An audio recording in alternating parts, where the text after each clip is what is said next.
गुरु शिव की महिमा जानेंगे इस कथा में। आइए शुरू करते हैं। प्राचीन काल में भीम नामक एक महाप्रतापी राक्षस रहता था। वह कामरूप प्रदेश में अपनी माँ के साथ रहता था। वह महाबली राक्षस राज रावण के छोटे भाई कुंभकर्ण का पुत्र था, लेकिन उसने अपने पिता को कभी देखा न था। उसके होश संभालने के पूर्व ही भगवान राम के द्वारा कुंभकर्ण का वध कर दिया गया था।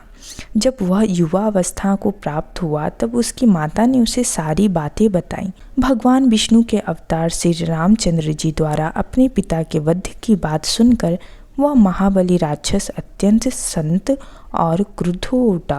भगवान विष्णु के अवतार श्री रामचंद्र जी द्वारा अपने पिता के वध की बात सुनकर वह महाबली राक्षस अत्यंत संतप्त और गुस्सा हो उठा।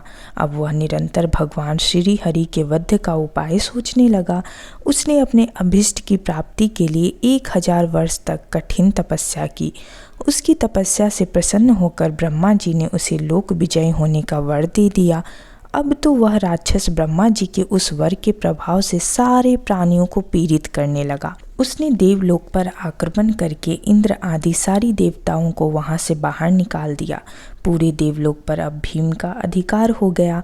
इसके बाद उसने भगवान श्री हरि को भी युद्ध में परास्त किया। श्री हरि को पराजित करने के पश्चात उसने कामरूप के परम शिव भक्त राजा सुदक्षिण पर आक्रमण करके उन्हें मंत्रियों अनुचरों सहित बंदी बना लिया।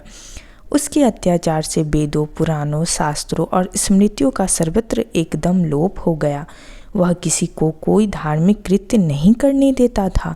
इस प्रकार यज्ञ, दान, तप, स्वाध्याय आदि के सारे काम एकदम रुक गए। उसके अत्याचार की भीषणता से घबराकर ऋषि मुनि और देवगण भगवान शिव की शरण में गए और उनसे अपना तथा अन्य सारे प्राणियों का दुख कहा।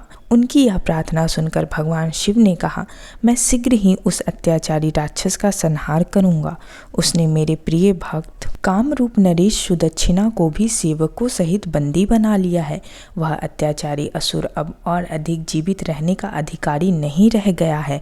भगवान शिव से यह आश्वासन पाकर ऋषि मुनि और देवगण अपने अपने स्थान को वापस लौट गए। इधर राक्षस भीम के बंदी गृह में पड़े हुए राजा सुदक्षिण ने भगवान शिव का ध्यान किया। वे अपने सामने पार्थिव शिवलिंग रखकर अर्चना कर रहे थे।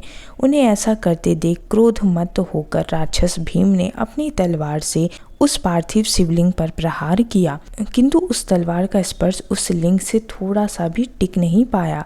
उसके भीतर से साक्षात भूतनाथ भगवान शंकर जी वहां प्रकट हो गए। उन्होंने अपनी हुंकार मात्र से उस राक्षस को वहीं जलाकर भस्म कर दिया। तो इस प्रकार भगवान शिव ने भीम रूपी राक्षस, भीम नामक राक्षस से सभी देवताओं की रक्षा की।